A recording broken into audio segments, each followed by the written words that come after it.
Good afternoon, everybody. Let me first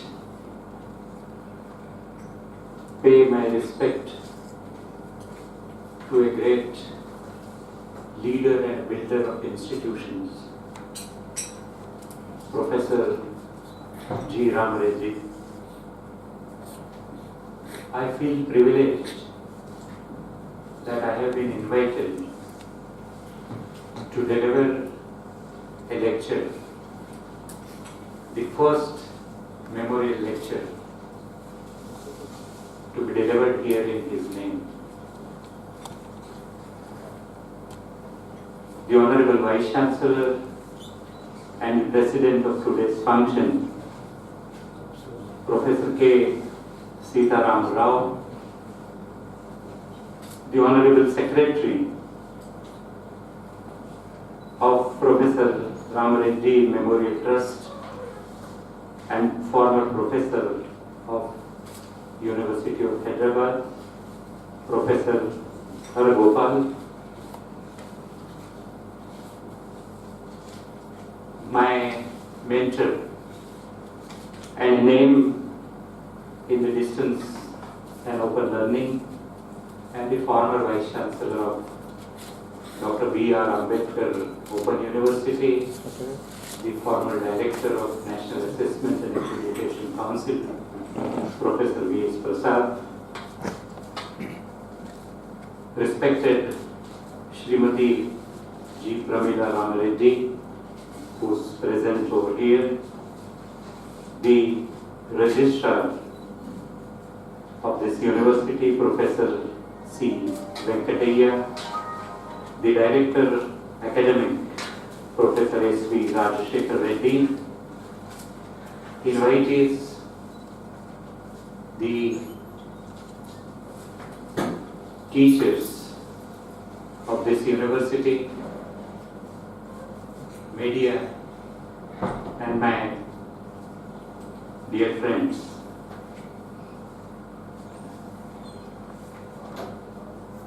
I am going to narrate, or rather I say, I am going to emphasize what you already know. Because most of the people, those who are sitting here belongs to higher education and know about what is happening in India and around the globe in higher education.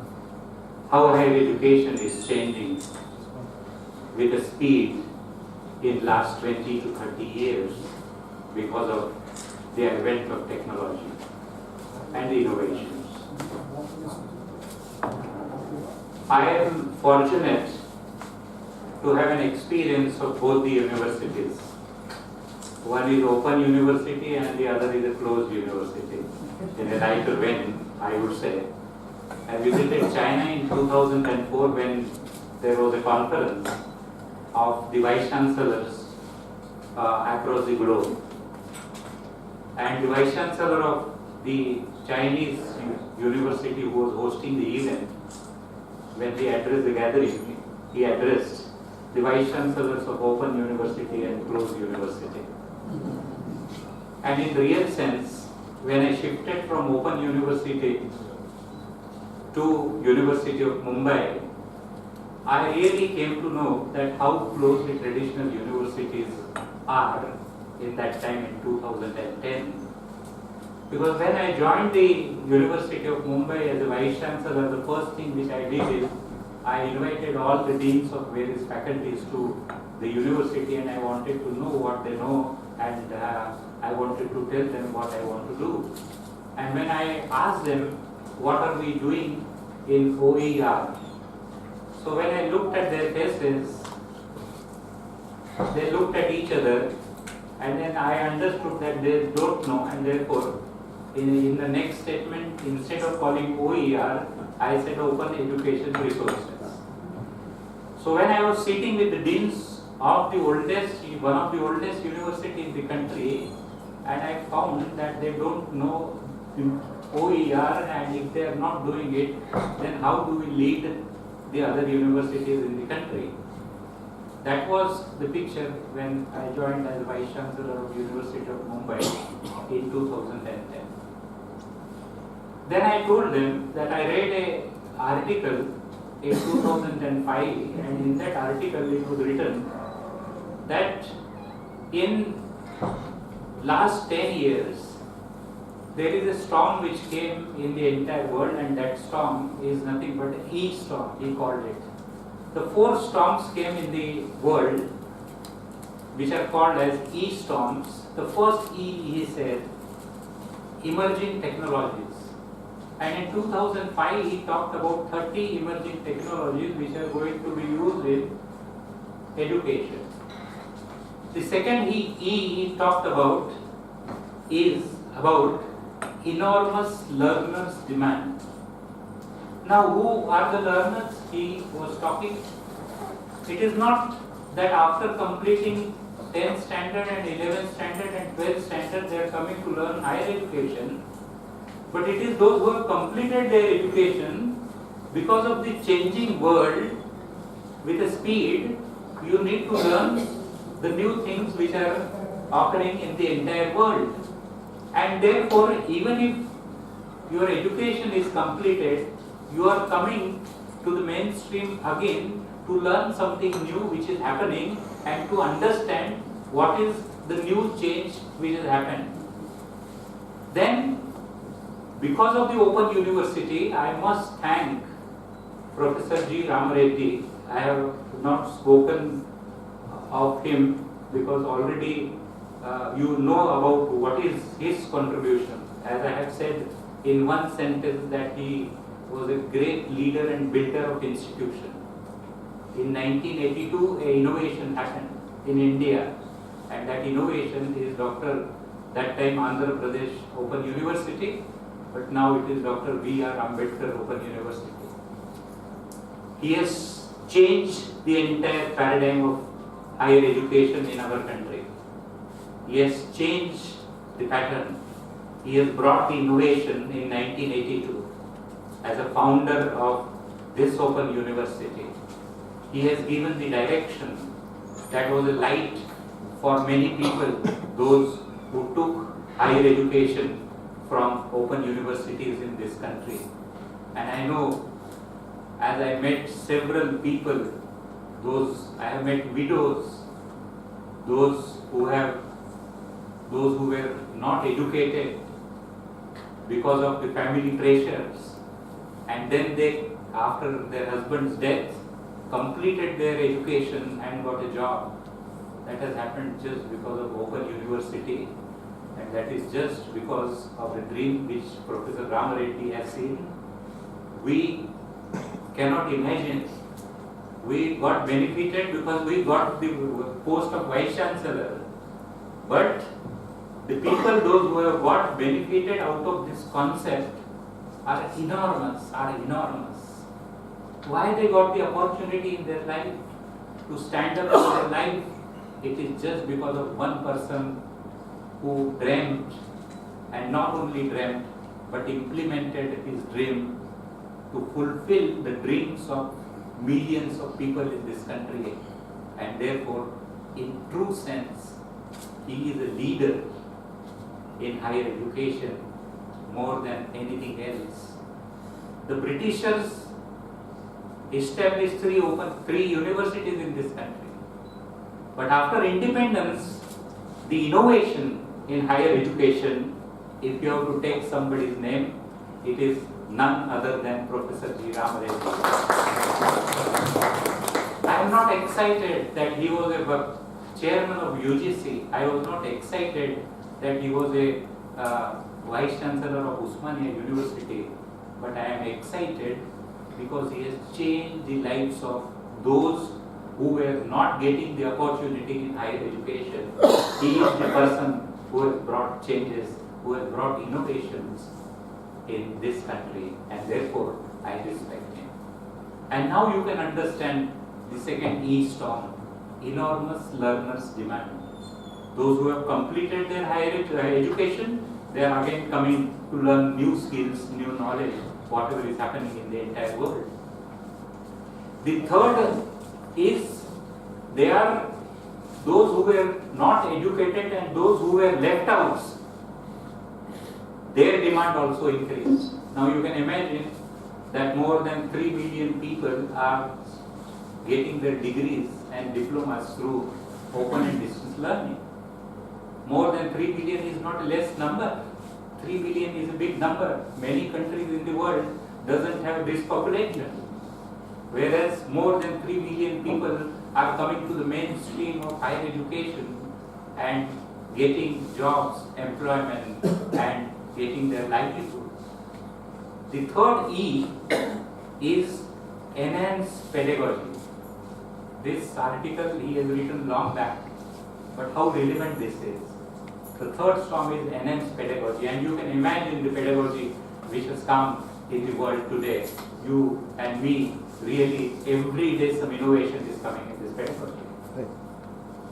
The higher education people, those who have not done teacher education, now started talking about the taxonomies.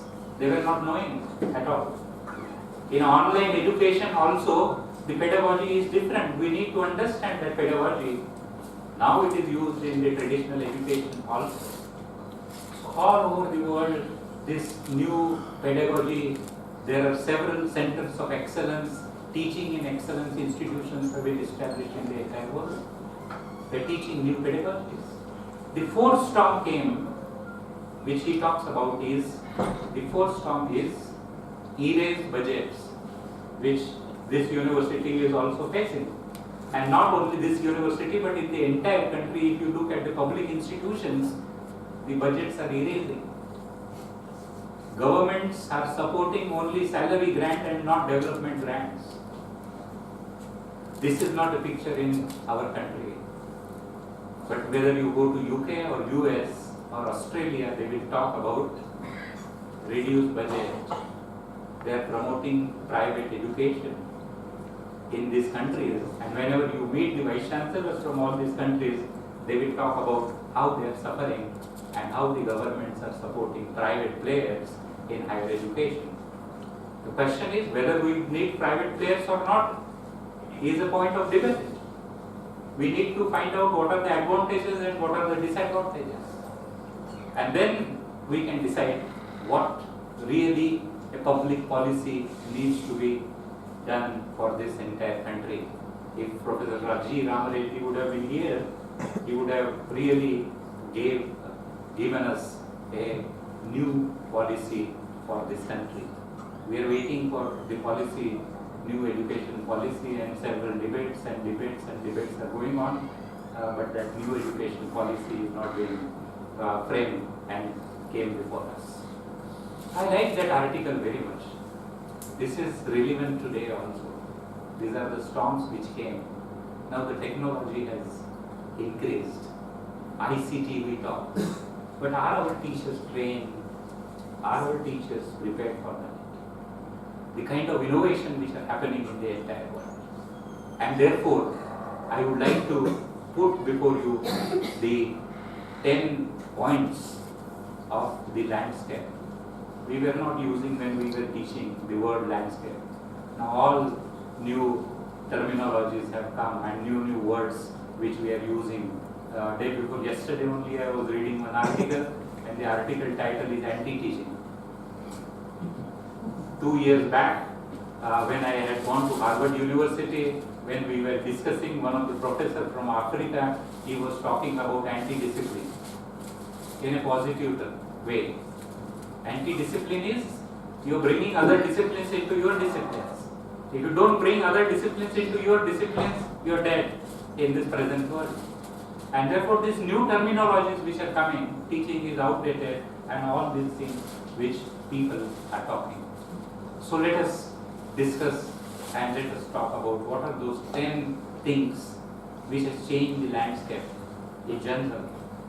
The first thing which we need to understand, the ecosystem, the environment in the education sector is changing very rapidly. Is changing very rapidly because the young people, now we are dealing with the young people. Now these young people are born after 1995. Now these young people were having a computer and the internet. So this is the internet generation. They will not believe that you can just mug up a table and you can just multiply 18 into 19 and immediately tell. They don't know anything. Now they have seen the mobile phones, they have seen the computers, and now they have seen the internet, and they have gone beyond the internet. They are talking about Instagram, Snapchat, Yahoo, Chat on, and they are on mobile. So the first thing is the competition has increased, the number is increasing, and therefore the first thing which has changed is the types of higher education institutions which has changed. We need to understand, even in India, if you look at the higher education institutions, there is a differentiation between the higher education institutions. In Hyderabad itself, you see that there is one institute which says, we don't want recognition from apex body, ISB. They say we are not recognized by AICTE, but still they are doing better than other institutions which are having approval from an apex body like AICTE. There are some institutions which are there offering skill-based education and offering their own certification. They are offering their own certification. There are central universities, there are private universities, there are state universities, there are institution of recognition, and there are IITs, there are triple IITs, and different kind of institutions, open universities, and the universities, those who are offering both type of education institution, and now there are institutions in the entire world, those who are offering the diploma or degree program or a certification, even if it is not recognized, to their own employees. Now multinationals, for example McDonald's. Now McDonald's is having a hamburger university. So they are offering the courses to their own employees, and now they have started offering to other employees also. Those who are in the same field, same area of business. So they send their employees for 1 or 2 years in this university which has been established by McDonald's, and then they get a certificate, and that certificate, now some universities have came forward to recognize their university and started giving credits. So the landscape which has changed, earlier days when we were students, only few type of institutions, now you will find differential institutes in our country as well as in the entire world. Corporates are giving training to their own employees without any recognition. Online training is given by the corporates to their own people. After YCMOU, I have been offered a job in L&T, Larsen and Toubro, which I did not join because I did not want to go to a private sector at that time. But then they offered. They said, we have a institute, and whatever ITIs we are employing, we need to give them a 2-year program. We are not affiliated to anybody, and we don't want to get affiliated to anybody, but they will get a certification from our industry, and this is what the type of institutions in last 15 to 20 years we are observing in our country also. This is the first change in the landscape. The second landscape, and now these institutions are getting recognition. Whether you are recognizing or not, the corporates are recognizing it. The corporates are recognizing it. And therefore you will find that in cities like Mumbai, your value of postgraduate diploma in management studies is more recognized by the people than your MBA program in the metropolitan cities. Postgraduate diploma Corporates also will come for placement, and then they will hire this PG diploma people, and then the turn of MBA will come. So we need to understand what kind of institutions are growing and what kind of challenges which we are facing out of this, and what are the opportunities which we have. The second landscape, if we see the change in the landscape, is the transformation of the general educational curriculum. The present organization where I am working, we have 4 autonomous colleges. In 2 autonomous colleges, where we have choice-based credit system, I'll just give an example. What is happening? We have some programs for engineering students. What is that program? One course, students can decide which course he wants from other institutes. So our engineering students are doing 2 courses. Out of their curriculum, 2 courses they are doing. One is in accountancy. Because if I want to become an entrepreneur, I must understand accounts. If I don't understand, I will not be able to do well.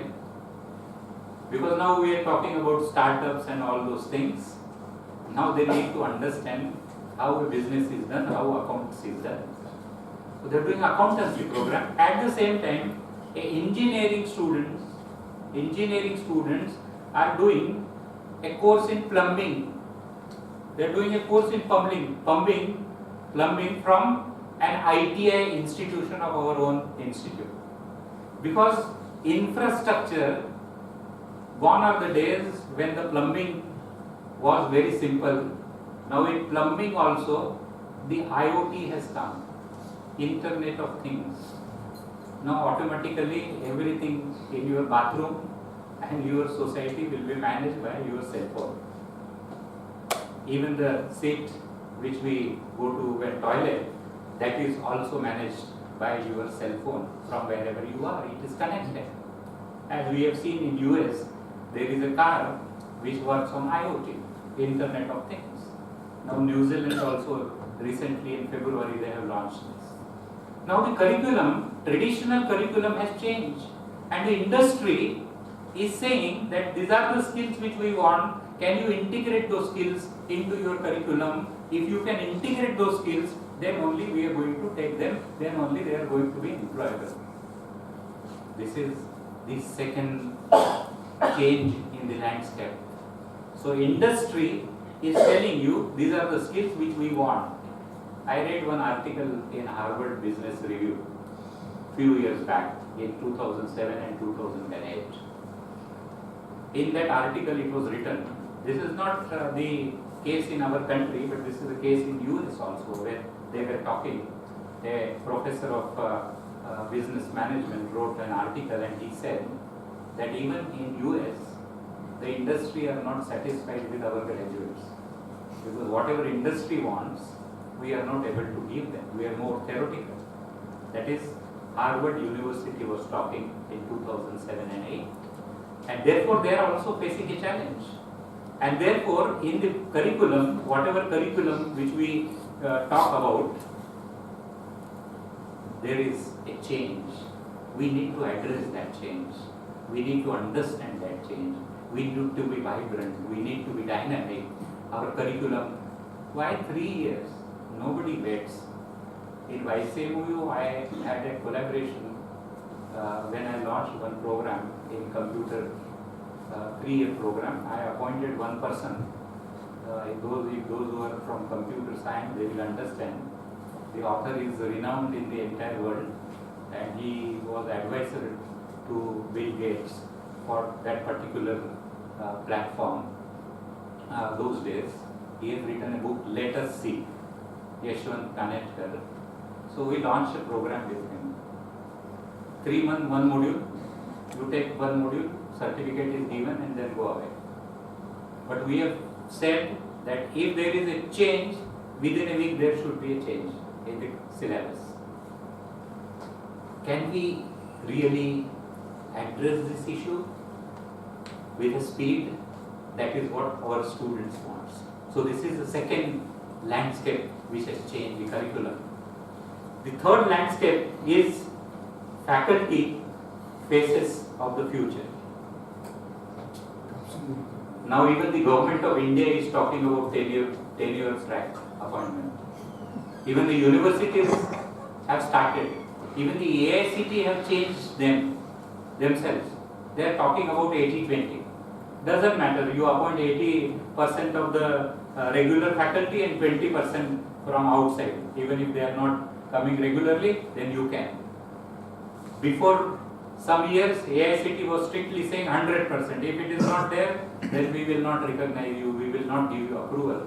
But they also have started changing. So third is this faculty changes, whatever is happening, that we need to address. It is slow. You will observe this in some of the institutions.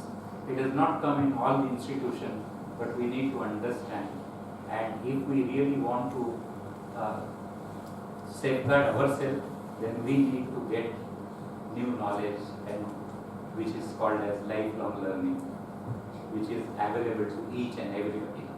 I don't understand why the government of India and the University Grants Commission and AICT and MCI and Bar Council doesn't understand. The Bar Council says we will not give recognition to any law college. We will not give recognition to any law college unless and until you have teachers. Are we really getting the teachers in law colleges? In cities like Mumbai, you don't get, because they earn more money outside. Say if you engage a good lawyer, his fees is just to write a draft letter of 20 lines, 75,000 rupees. I paid just last week to one lawyer one draft letter which we wanted to send to AICT, 75,000 rupees. To file a case, 5 lakh of rupees. Now, he is not coming and joining. He is not coming and joining. The entire mindset has changed. And if we are not getting, are we not going to innovate? That innovation they have to accept. Unless and until they accept, we will not be able to really do something. I asked them when I was in YCMU, I wanted to start a program in law. I said, let me start a program in law, and I have a satellite which I am using, EduSat. The Supreme Court judges, the best of the best lawyers, wherever they are, they can take lectures. And we appoint some lectures so that there will be some face-to-face, but through technology, they will address so that whatever expectations Supreme Court judges are there, they have from the lawyers, and whatever High Court judges they have from lawyers, they can give that expectation and that perspective. But these councils are created entrance. They also need to understand. The fourth landscape which has changed is the surge in global faculty and student mobility. We talked some time back about brain drain. We talked about it, that our people are going to US, UK and all developed countries, and we are not getting them here. Brain drain. Then slightly the data changed because of several factors in those countries. Also, people started coming back to our country. But now all the countries have accepted a concept of brain circulation because of the technology. Brain circulation, it is not brain drain, it is brain circulation. I am sitting in Bangalore, I am sitting in Hyderabad, and I am giving a tuition to American children. I am giving a tuition to people from all over the country. So it is not a drain, but it is a circulation. So this is the fourth landscape, fourth change which we have seen. Then the fifth is the new invisible college. The new invisible college. Now, if you remember and if you have read, even in UK, those days they had accepted a concept that some of the scientists, when these computers and technology did not come, even those days, scientists were connected with each other outside the educational institutions. And those scientists were learning from each other. Those scientists were collaborating and learning from each other, and several people were working under them. That was not a college. So it was an invisible college. Now, there is one girl from Mumbai, if you have read the Times of India, who has been admitted in MIT, USA, Massachusetts Institute of Technology. She has been given admission. She has not passed 10th standard. She has not passed 12th standard. Will any of our university give admission to this type of girl? No. Because she was not getting anything in the school, she left the school in 6th standard. And then just she was reading whatever an activity, doing activity in this at home. And suddenly, when she became 14 years old, she had developed interest in mathematics, and then she joined the Mathematical Institute of Chennai, and because she developed, she could appear in one test which has been conducted by the Mathematical Association, and she got the first prize, 100 on 100. This MIT came to know, interviewed her, and given admission to her without 12th standard pass. Invisible college. She has studied. This is homeschooling. What is homeschooling? Angad Daryani did not go to any school after 5th standard, studied at home. When he was 8 years old, the first robot he made. When he was 13, he launched a company and earning more money than whatever we are earning. When he was 13, he came out with first 3D printer of India at the age of 13. Invisible college. He is not admitted in the college, but whatever technology, information and knowledge which is free of cost, he got educated, and now at the age of 15 he has been given admission in IIT. That's a special case, IIT Mumbai. The invisible college we need to understand. This is the fourth paradigm, and I must tell you that if we do not learn what is happening presently, then the number of schooling students will increase. In Mumbai, there are around 50 children learning at home, homeschooling. We need to understand the change. This is the fifth. The sixth is the changing the traditional student. The traditional student sitting in the classroom and learning, it has changed. Totally it has changed. 3 years before, every parent is worried about their children, and then whenever they go home, they will ask their children, study. Whether you are vice chancellor or anybody, you will tell your children to study. So I used to go and then ask my daughter, hey, you have examination, why don't you study? Why are you sitting and then browsing at that cell phone? He said, that is what I am doing. So on the cell phone, they are reading. Even not on the iPad. Now on the cell phone, everything is there. And now people have gone beyond. You don't need internet. If you want to bring interactivity in the classroom, one student has developed an instrument, such a small instrument, you put it here, everybody is connected without internet on your cell phone. No buffering problem. 3 terabyte data can be stored in that. It acts as a hotspot, on Wi-Fi.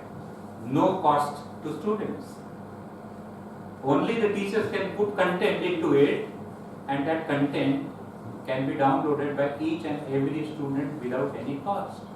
And therefore, if you read a zero marginal cost, there is a book on zero marginal cost, how this technology has brought down the cost in education.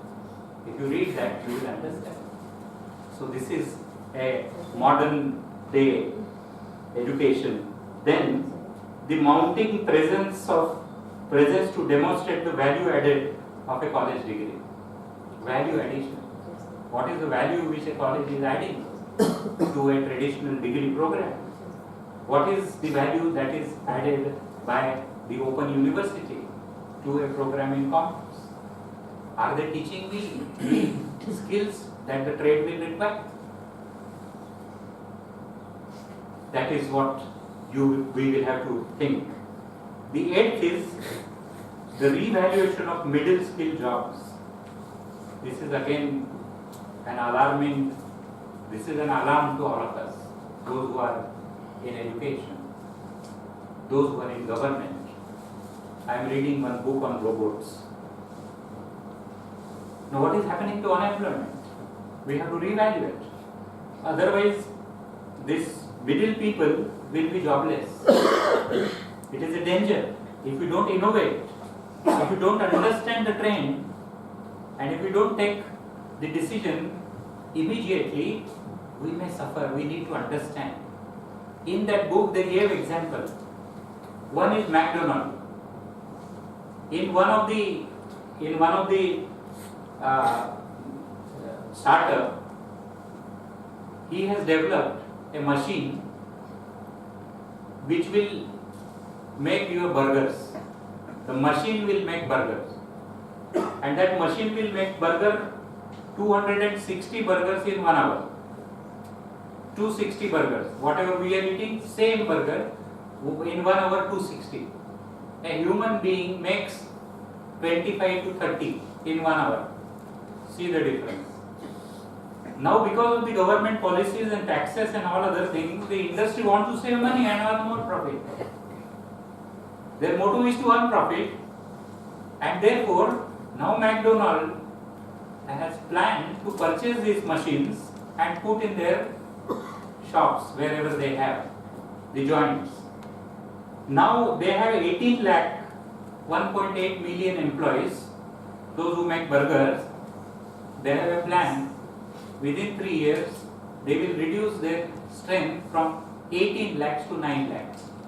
Now where these 9 lakh people are going to? What are the courses and what are the skills which we are going to give it to these people? Sushi in Japan is very famous and in the entire world, and they eat. One of the hotel in Japan who makes sushi, they have made machine and the trays. You go to a restaurant and there is a pad. On the pad you just order. The order will go to the kitchen and a sushi is made by the machine and that will come on tray. You eat it, you pay the tray, you put that plate onto the tray and then it will go back. There is no single person employed to make sushi. And that sushi you get for 100 yen, whereas in other hotels you get for 150. Now there is one person who will see that machine should not fail. Now the entire waiters has been removed in that hotel. Now where these people will go? There the Open University has to come forward, as Professor G. Ramareddy established the first Open University in this country. There you have to give them the solutions. What are the new skills? What are the new jobs which are going to be created in the entire world? How do we bring that into our Open University system and even in the traditional system? If you go and read the entire book, that frightens you, that frightened me also, because you can imagine from 19 to 18 lakh to 9 lakh. What are the new jobs which are created in the entire world? That we need to find out, and accordingly we need to create the capsules which needs to be given to these people. Open universities are having better opportunity to bring change faster than the traditional university. That I believe. Whether here or any open university in the country. Can we do that? Forget about the apex bodies. But if I create a capsule which otherwise industry are offering, and having a partnership with the industry, for example, retail industry. We did some collaboration with the retail industry in Mumbai, with Kishore B.R. Kishore B.R. said, I want this many people, then can you give the training? And we gave. So, no recognition, but it was a course of 3 months. That was needed, they got the job, Kishore B.R. got people, those who are having skills, we earn money, and we are happy, he is happy, win-win solutions. This is how the win-win solutions which we will have to think about this, and therefore we have to reevaluate this, whatever present jobs which people are getting. Then the next, 9th, higher education as a private rather than a public good. Just look at the universities supported by the governments, how they have shifted. The first thing is state supported. State was supported. The shift was state assisted. It was assistance later. First 100% of the grant, whatever you want. Then state related. And now some of the institutions are called as state located.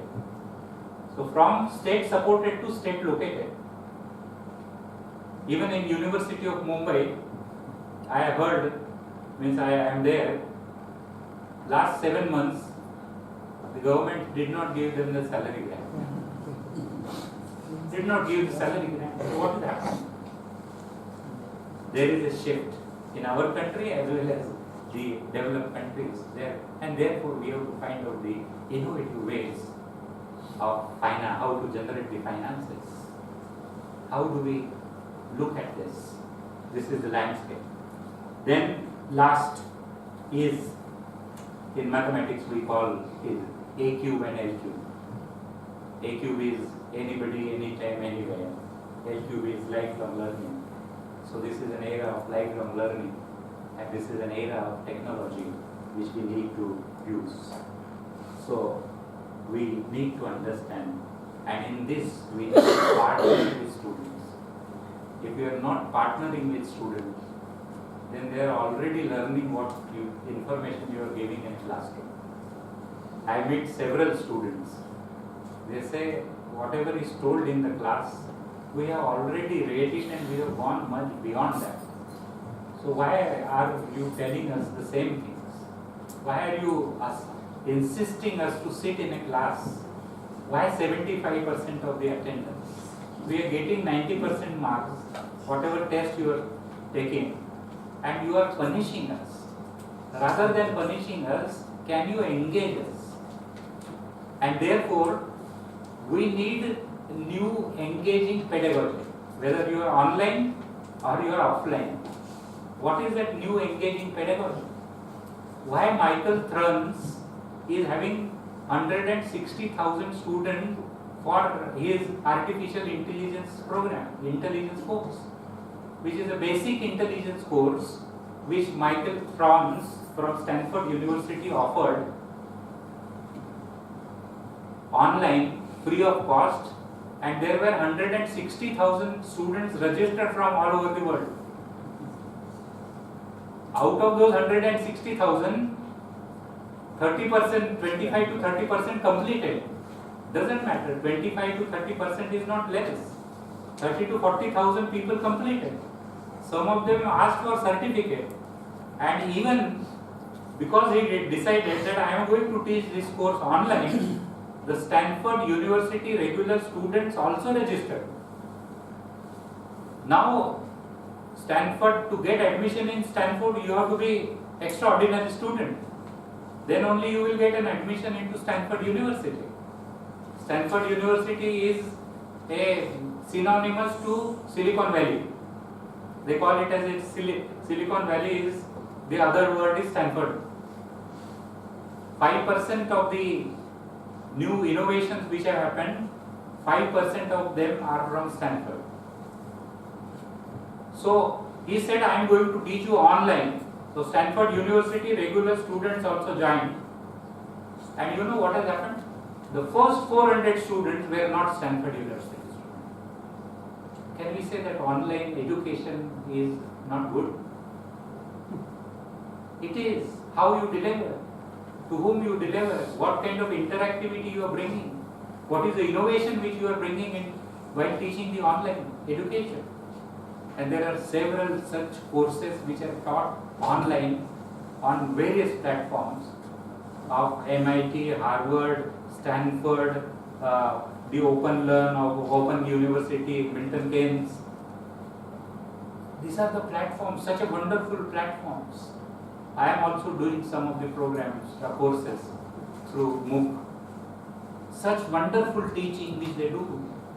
Now, some of the educational institutions have started giving credit if you have done a particular course or any course from MOOC. That is what is happening, and therefore I feel that there is an opportunity to open university. Traditional universities are not even today in India ready for this. There is a huge gap between the expectation of the students and the delivery. There is a gap. We need to understand what are the gaps and we need to provide solutions to this. The moment you provide solutions, your income will go to billions. Then you will tell Andhra Pradesh government, sorry, we don't want your money. At the same time, we want autonomy, we don't ask questions. There is a tremendous animation. Mr. Samir Sahasrabuddhe is teaching animation through Blender, free of cost, open source. He is in IIT. 5,000 students registered for his course. 5,000.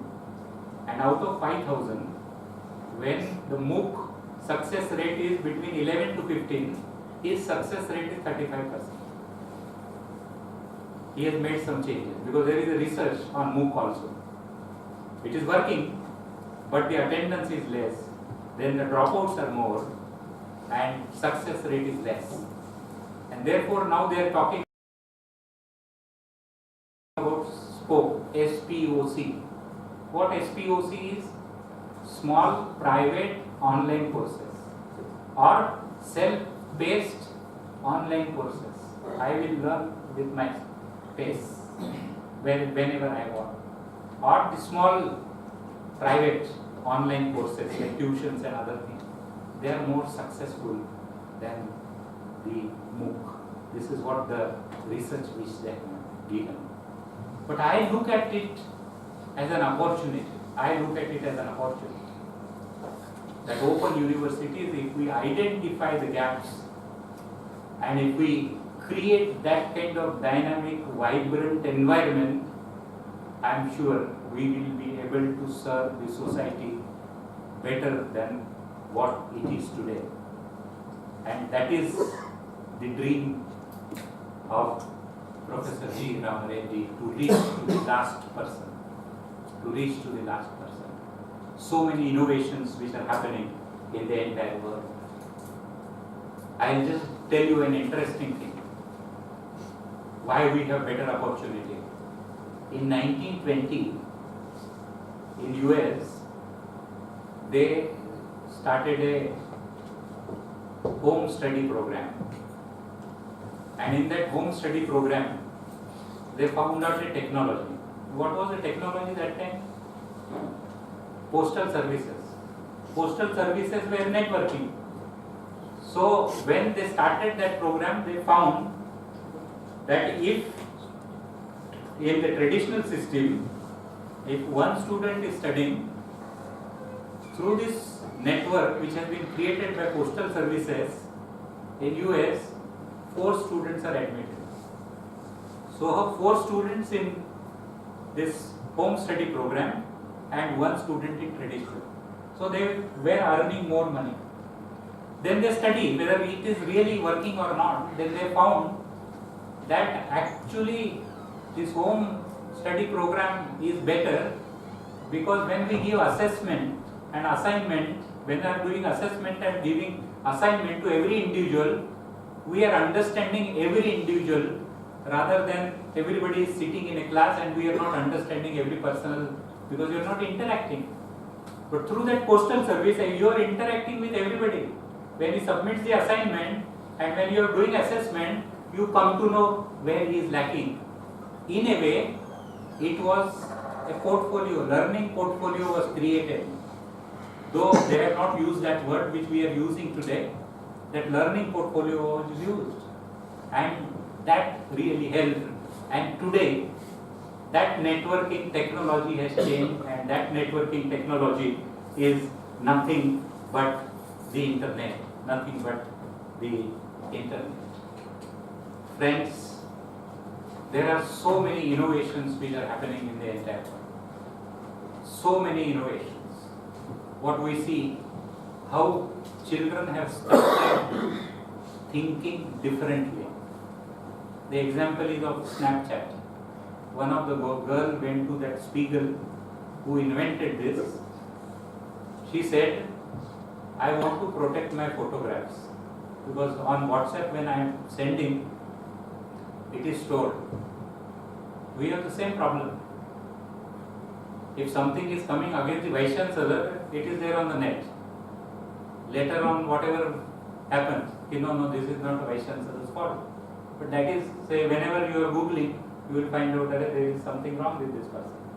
Whereas it is not wrong, but it is there, archived.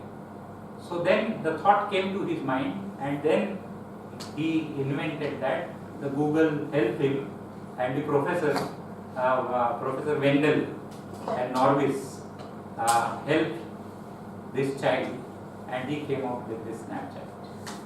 So all these innovations, children are innovative.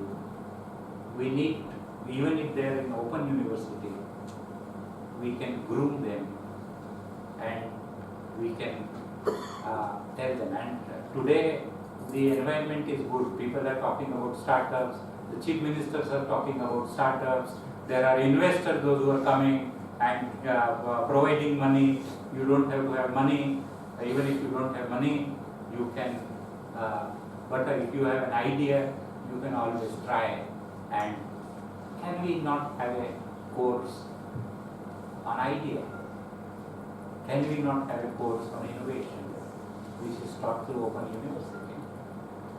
This is what, if we are providing them something new, they will be attracted towards us. Wonderful stories which you have of these innovators. Wonderful stories. In my institution, one of the students have developed a chessboard for a blind person. A blind person can play a chess, and this big chessboard he has developed, and the blind person can play. People have made the chairs. Even if you are blind, you don't know where to go, but your brain will tell you whether you want to take a righter or a lefter. Sensors. Farmers through internet are being helped to increase their product. Can we start the programs of this? You don't have to have a laboratory. Just idea will help. They can go to any laboratory. And then the blended learning is very, very important. You can have ties with all the institutions, those who are providing face-to-face education. You can provide online blended kind of learning.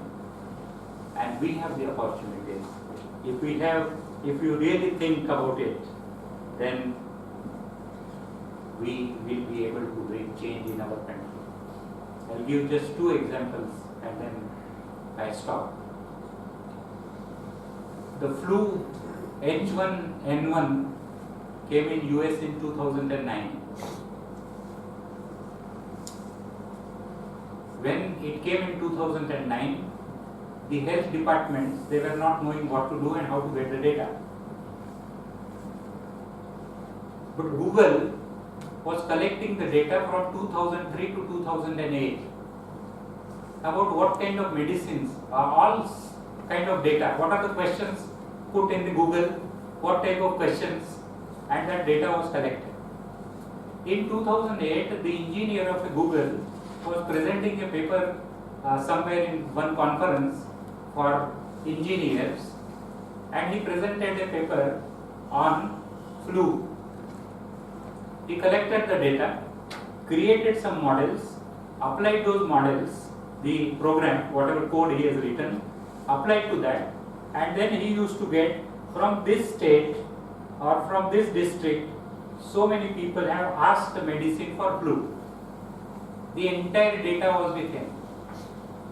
When the government of US came to know, when they were struggling to get the data, when they came to know, the paper was published in Nature journal. So the US government asked him the data, and they found that in this particular district there are more number of flu cases, and then they got a hint that this is how we need to arrest this flu. See how things are happening. A computer science engineer helping the health. Big data. So big data is created. We are not using it. The big data, even in the examination, big data is created in our own university. Itemized difficulty level, we are not really doing it. If you are doing it, it is good. No university is doing it.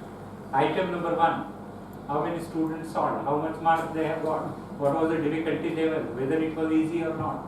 And then you will understand how that subject is being taught, whether they are understanding or not. This is a small example. Another person who wanted to flew from one city to another for his younger brother's marriage, when he purchased a ticket 3 months back, he thought that if I purchase 3 months before, my ticket will be the cheapest. When he boarded the flight after 3 months, he came to know that his neighbor purchased it at a lower cost than him. Then he asked, when did you purchase? He said 2 months back. Then he said, how come you get?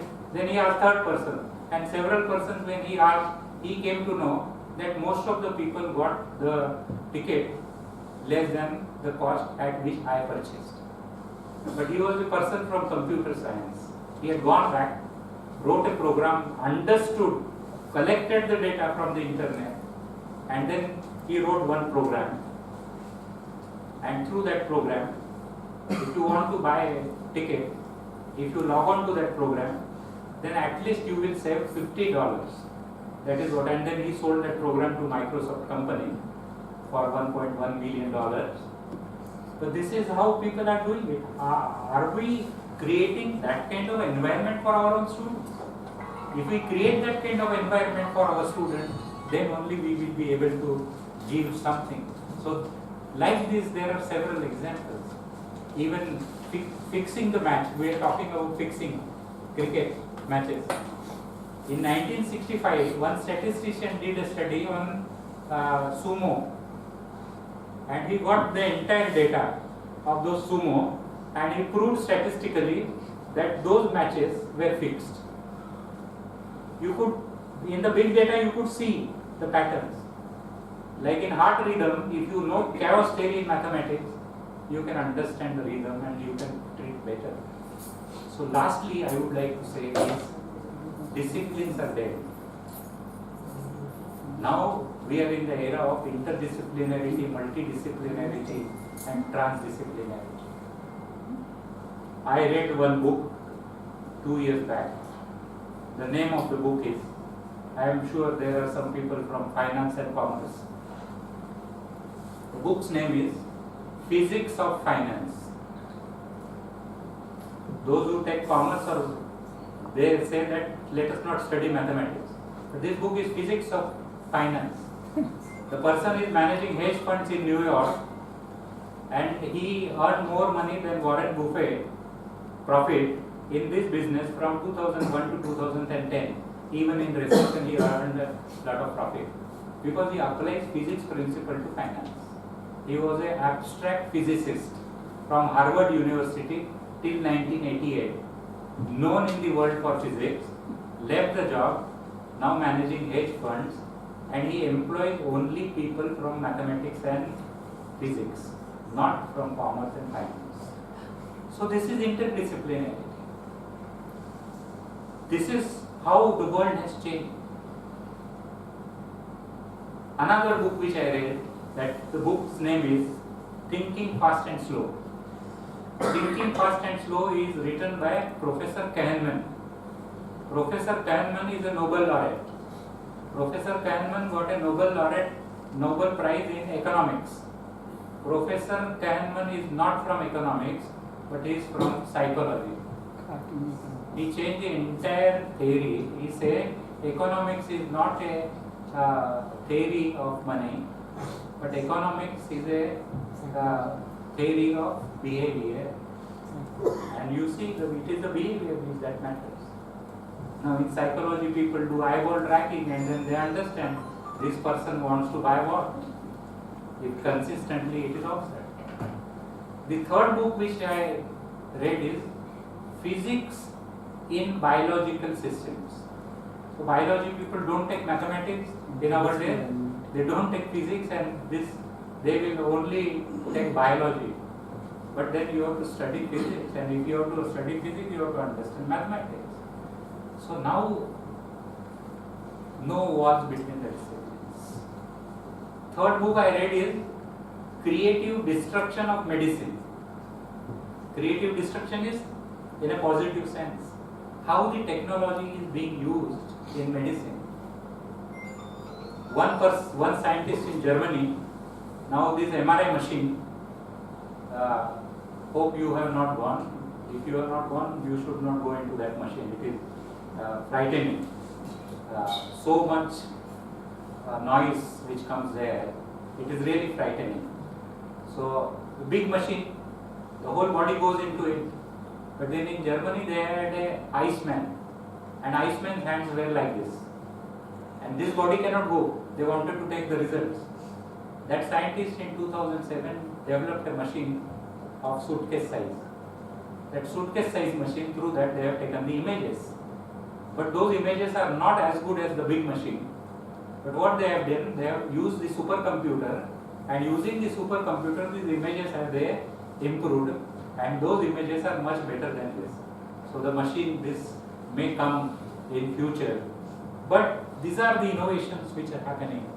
These are the interdisciplinarity and multidisciplinarity which is happening in the entire world. And we need to understand all this interdisciplinarity. Then only we will be able to really move. How do we create learning spaces? And so many things are there. There is a science behind creating a learning space.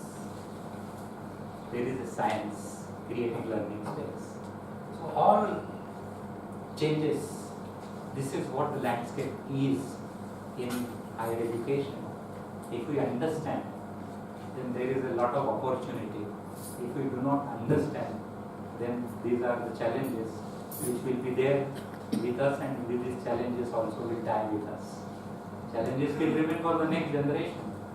But I look at it from an opportunity angle. I am sure you also are looking at it from an opportunity angle. I must thank the Honorable Vice Chancellor for giving me an opportunity to come here and meet such a wonderful people, those who are sitting in this august house. Thank you very much for giving me an opportunity. I must thank all of you. There are different meanings, but I must thank all of you for listening to me or hearing to me, whatever you have. Thank you. Thank you very much.